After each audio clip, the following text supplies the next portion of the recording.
Day 278 of the tomato. I've done more work and I've lost the will to live 3 times.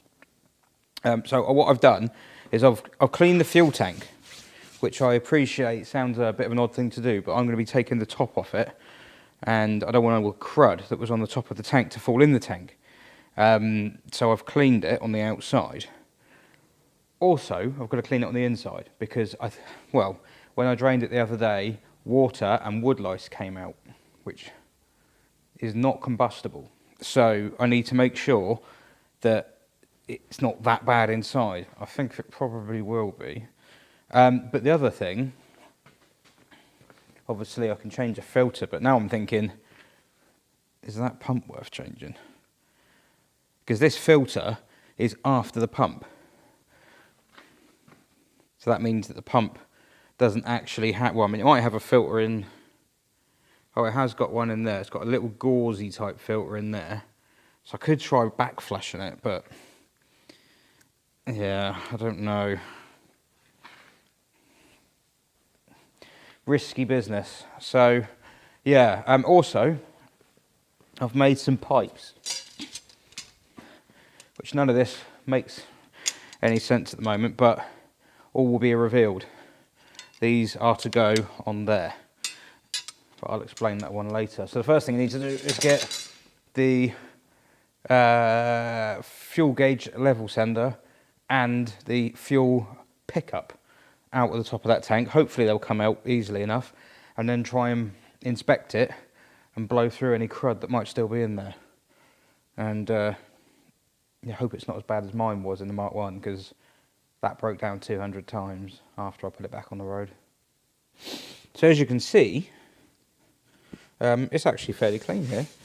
Now, it was full of mouse and all sorts, but so what I'm hoping is I would quite like to be able to just undo this with these pliers. I've done it before on other cars. There we go. Not even much effort needed.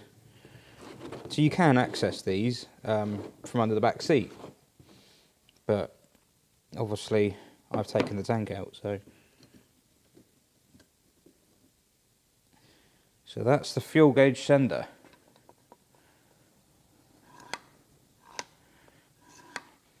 Is that risky? Should I take that apart? Because you can take this can off here, and the sender is like a float that goes up and down with an electrical track on it. But I've done that on mine, on the Mark 1, and when I took this off, everything just fell out of it. But then, if that's the case, it will stop working properly anyway, and this wasn't working brilliantly. It was working, but it was a bit temperamental. So, let's pop that down there for now. This, on the Mark 1, was metal and had rusted. And on this, it's... Oh, good. That's not quite... There you go. These are just caps that I put on when I wash the tank. Stop more water going in there.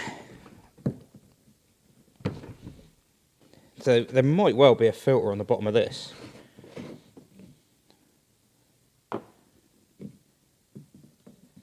Indeed there is, and it's not actually dirty. Well, that's strange. There is a wing on it. Here. It's not going to focus, but I mean, yeah, why wouldn't there be a wing? I think there's been a lot of bugs living in here. Now, as much as I quite like bugs, in a fuel tank, they're not so good.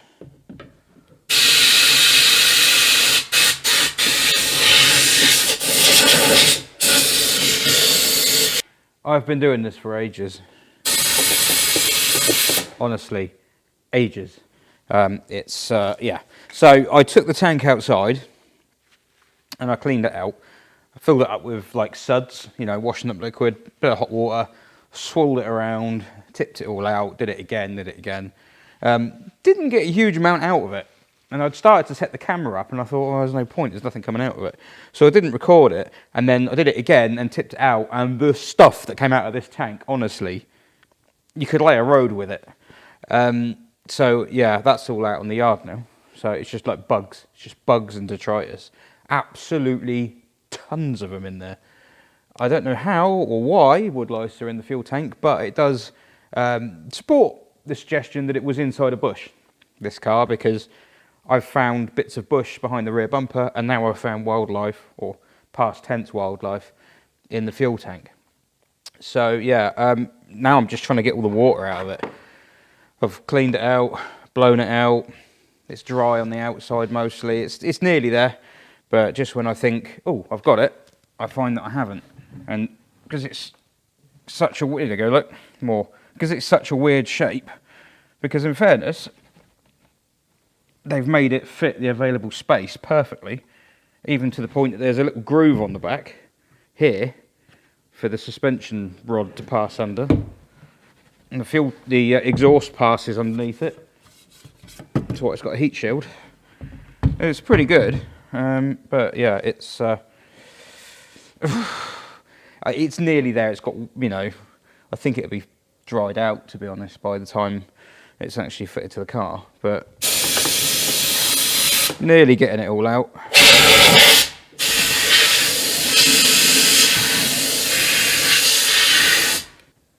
Couple of drips. Oh, it's getting quiet. Right. Well, that will sort that. So what I'll probably do is give this a quick clean, although this is pretty good anyway. But you can, I think, remove this. No, I'm not going to try it. Yeah, give that a quick clean. Take this off, make sure that's not corroded. Then I've got to fit my pipes that I've made. I'll show you all that later on. That makes sense later. And then I've got to clean and underseal above where the tank goes in the vulnerable areas, because there are a couple of bits that are vulnerable. And then I can put it back in. And then I've got to figure out what to do with the fuel filler, because that's been kinked, and at both ends it's split. So I can't really leave it like that. The tomato continues. Typical tomato. So here's the fuel sender. You can see it's like a little bob weight that slides up and down on a board, only, yeah, that's the resistive strip that it's supposed to go up and down on. Good name for a channel, that. So you can see what's happening. This is why the gauge only works above halfway, or intermittently above halfway. It's not even constant. So it's going down. So it's reading fine above here. Well, I say it's reading fine. It's not reading fine, but it reads above there sometimes. And then it's just peeling it off the board. It's full of gunk again. There's all like rust and all sorts in there. So I've got to take that out and have a look. A bit of a bugger, admittedly. You can't actually buy these. So yeah, the problem I had is that mine just disintegrated completely, and that's what blocked my fuel system up. This is just shot. You can see where it's obviously been where it's been parked up a long time with not a lot of fuel in. It's been parked up down at the kind of the low level there, because it's more corroded at the bottom, so it's obviously been parked when that's there. And then as soon as, well, who would have filled it up first? Jack, I suppose. Oh no, what's the names? Telly people put a full tank in it. So that's a bugger. Fortunately, this doesn't prevent tomato working. This just prevents it from having a working fuel gauge, so I can put that back in. I think I really have to strip all this off, because if any of this comes off and gets stuck in the fuel system, it's going to potentially cause bigger problems. And then in the long term, one of these needs to be located, but I suspect it's not just going to be for tomato, for BXs in general. These are going to become a problem because they are all doing this. Right, well, I'll strip that away and just so it can be put back in the car. And then, of course, yeah, you can change this just by lifting the seat up and taking one of those black plastic bungs out. So it's easy to change it in the future. Right, so this might not work, but give it a go. Just... You might be asking, why am I gluing it? Well, I'm gluing it because I don't want it to move. I want it to stay still. With modern fuel tank, you'd have a plastic clip or something on the top to... What on earth is... Yeah, you'd have a plastic clip or something.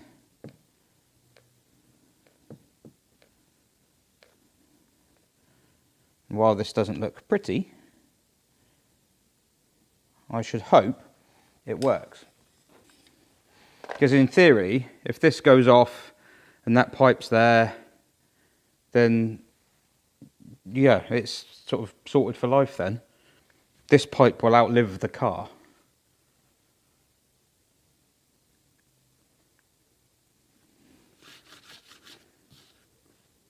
Yeah, I might just like come back when it's dried. So here's the third pipe here. Just about see the end of it there without me bending it too much. Can you see? Quick look at it before it goes. It's gone. That is a flared end, and it has a flare this end as well. This pipe doesn't actually go to or from the tank. It just moves along and sits on the top of it. Why does it do that? Good question. I'm assuming you asked that. Yeah, basically this is the one that goes from the fuel pump, which behind the tank, along over the top of it, and then down towards the front of the car to the fuel rail. Those keen of eye and of questionable social circle capacity will notice that this is an 8mm pipe. They're both 8mm pipes. And that is not the proper way to do it, because the original BX hose is 10mm, the supply hose. So you'd think, oh, you've made a boo-boo there. No, not really. The outlet on the pump is 8mm. So the formed hose that Citroen used has an 8mm hole one end, and then goes to a 10mm hole here, and then off to the 10mm bore fuel rail. Well, I can put an adapter in to make this just switch to 10mm further up. It makes no difference what size this is. Originally, the rusted Jubilee clips were here, around about there. That's sort of like the back seat is here. So your footwell is there. Your feet went here. And this is where I couldn't get to those clips and where one of them had rusted away anyway. So I'm doing away with that. This is a completely different design. It goes along, down and along, and then I'll have a cut further down here somewhere, and that's where I'll connect the rest of the fuel line to. So if you want to take the tank out, you just disconnect it here and take the tank out. And then these will stay glued to the top of the tank. That's the plan. The other reason I've done it like that, as I said before, it's not just because, like, oh, how many times are you going to take the tank out? Why would you bother? It's not just that. The other reason is that the rubber hoses were having to go up and do tight radiuses and bends, and of course I can't make formed rubber hoses, so I can't do that. And also, I'd noticed they were kinked. They were squashed, sorry, against the underside of the shell. So that's no good either. So these are much smaller. In fact, the rubber hoses were sort of like much fatter on the top of the tank. These are not. So that's the plan. That's what I'm going to do. This has glued in fairly nicely, so that is now glued to the tank. This one up here is the return line. No, it's not the return line. That's the supply to the pump. That is 10mm. I've got a little bit of 10mm. It's copper, which is why I've covered it in heat wrap, because I didn't want it to look like copper because it doesn't look very good. So, even though you can't see it, this is conifer, which looks much nicer. So yeah, I'm going to carry on putting this here. You might ask, why have I put this bit of heat shrink in there? You might ask that. You will soon see why, because I want to keep these two close together. And I want to melt my fuel tank. Not my fuel tank, Tomato's fuel tank. It's using products that are not made for this job. Damn it. I'll just let that set. Because then eventually I'll put some glue down the back of that as well. That's the plan. So yeah. I don't actually know if I've got this radius in the right place at all. It might be awful. But I can kind of tweak that when it's on the car. Yeah, there we go. So yeah. And then a bit more glue up here. And then I will put rubber hose on the end here. This will already be fitted to the tank when the tank goes in. So I'll have 2 bits of rubber hose hanging out the back of it. And those will go off to the pump and whatnot. So when I fit the tank, they'll already be secured here. And then, yeah, then you just put the tank in, basically. The only other thing I've got to sort out is the fixings. I can use a nut and bolt for the 2 front ones there. The middle speed nut, I suppose you would call it, that's in one piece, but obviously the outer ones aren't. So I think it's just going to have to be nut and bolts, really. Because I want to use stainless, so that we don't have this problem again. So that's what I did on the GT. The Mark 1 GT. So right, I'll just put some more glue in here, and then think about putting it back in. One of the other problems I've got with the Tomato is the fuel filler hose, which is this. Now I've gone off and cleaned this to try and have a good look at the condition of it, and it's not amazing news. So this is pretty old. It's the original one. Well, I assume it's the original one. Yeah, and it would normally go sort of, can you even see that? No, you can't. Brilliant. Basically, it goes on the end of the tank like this, back axles here, and then it goes up to the filler up on the wing. And as you might remember, I had lots of fun and games getting it off because it was rusted on. You can see even the remains of the hose there show the imprint. I get obsessed over stuff like that, I don't know why. Yeah, anyway, so the other problem I've got with it is obviously getting off was fun, and it's soft, but it's formed in places, but it's bigger on one end than the other. Or is it? I don't know, actually. But it's definitely flared, so it's not a straight bit of pipe. Again, it's got bends in it and radiuses, but this end, the end that was in the wheel arch, near the fuel filler, not good. Has gone, there you go, has split.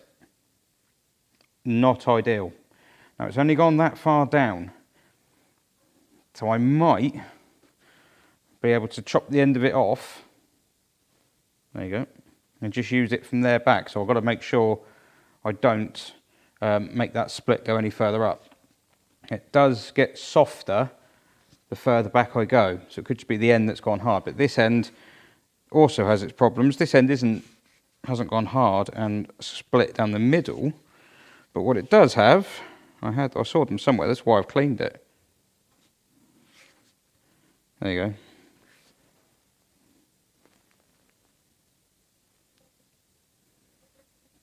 You couldn't see them when it was on the car, but you have to look. If you don't, things go on fire. So I've got to try and cut that, but of course then that's going to make the whole thing too short. However, it's just round here, so hopefully I've got a bit of pipe. And what I can do is I can chop it again, so chop the end off, make sure they both fit to their respective ends without splitting, and then if I cut it in the middle, I can extend it. That's the plan. Don't know if it'll work or not. But, well, I'll go and try that. So I'm going to go and try and cut this and see how well I go. Very slowly, and same with this end. And keep fingers crossed that it all goes together. Because if it doesn't, that's going to be a headache. A big headache. Right. The tank is ready to go in. I'll show you through the power of tripod. So yeah, These are the two lines that go off to the engine bay. This is it all on the top of the tank, and as you can see, it's glued to the top of the tank. So where the tank goes, the pipes go. These will be fed to the pump. Well, they're both going to the pump, basically. That's going to one end of the pump, and that's going to the other, but it's going via the fuel filter. The other thing I've realised is there's a fuel pulsation damper on the top of the subframe, which I'm going to bypass because it's asking for trouble, really. They rust, and it's on the supply side, so when it leaks with gusto. So for that reason, I'm going to bypass that. Does it need it? Well, you could argue and say, well, if it didn't need it, it wouldn't be there. But at the same time, there are some things on some cars that get fitted more as a matter of course than anything. So I'll probably, well, I know other people that have bypassed it with no ill effect. So I'm going to do that. Otherwise, if that goes and you're on the side of the road somewhere, you're just going to have a headache. These are the bits of hose I've chopped off the filler neck. Filler hose, I should say. So the filler hose has now been shortened slightly. And we've got away with it because it is flexi and not split. The only downside is this end here has to stretch quite a bit to get over the spigot. So I don't know how long this is going to last, but definitely longer than it would have done if we carried on with this, because this is the bit I cut off. And as you can see, ka-dunk, splitty splitty. In fact, there you go.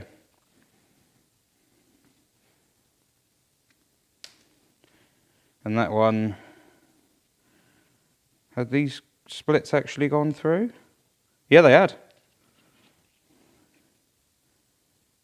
There's the splits there. And on the inside, look.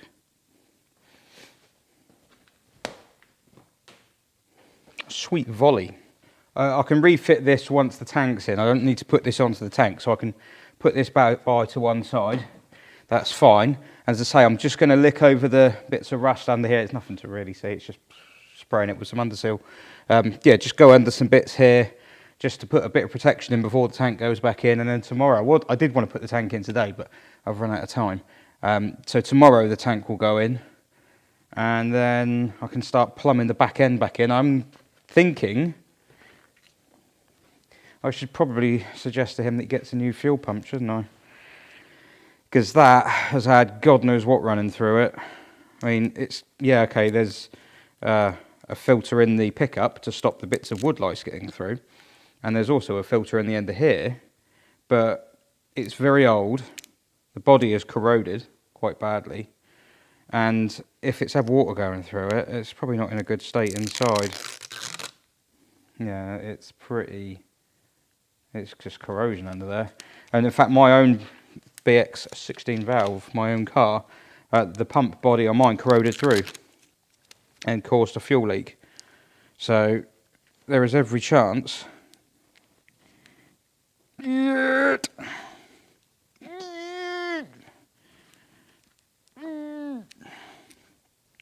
do the same. Yeah, they do like to. Oh, there we go. Right. Obviously, it needs a new filter because that will be full of gunk. Oh, God. Oh, yeah, okay.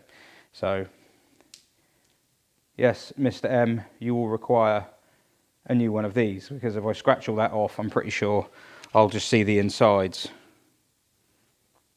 Bosch, made in France.